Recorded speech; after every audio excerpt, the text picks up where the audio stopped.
This is audio leaked to right-wing media from a talk a full-spectrum doula gave at Catholic University in Washington, D.C. that led to her getting death threats. I am an abortion doula as well, and I know I'm at Catholic University. I was a student here myself, so I know that carries a lot of weight. Now, that's just one soundbite. The full clip is more than 10 minutes. Here's the backstory. In January, Rachel Carbonneau was asked to speak to healthcare students at Catholic University about whatever they wanted as it pertained to her line of work. One student kept asking questions about abortion and transgender parents. I have some men who have given birth.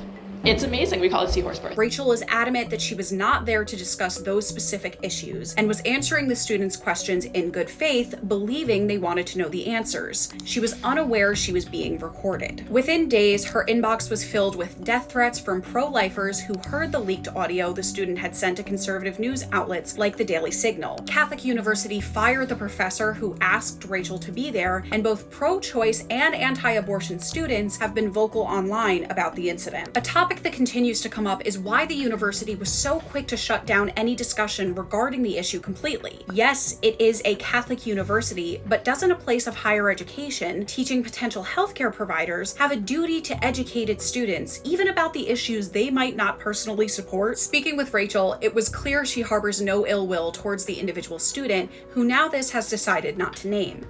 Rather, she hopes this can start a conversation as to why we're so afraid to talk about issues like abortion. If you are in healthcare working in an ER, if you are working in perinatal care or women's care writ large, you are going to encounter these realities. If we can't have conversations about it, we have providers that are unable to approach patients. You don't have to believe any specific thing about gender, but you have to be respectful to people regardless of their gender. You can hold whatever beliefs you hold about abortion, but you must treat a human being respectfully regardless of what choice they have made at any point in their life or what medical reality they've been faced with at any point in their life. I also think this student has been fed information that protects a certain power structure, and this student has also not been given the tools to engage meaningfully in a conversation beyond their comfort zone. I think that's a systemic failure. I would come back again to the question of why? Why do we have institutions that are willing to go to such great lengths to shut down conversations? Why does this student have so much fear? And what are we afraid of? Rachel was explicit that these debates distract from the core of the issue. How can we help people get access to the healthcare they need? We are so busy fighting amongst ourselves, and I don't want it to become me versus the student or this student versus me. It's not about inflammatory language, and it's not about these hot button issues. It's about really looking at sort of the systemic oppressive structures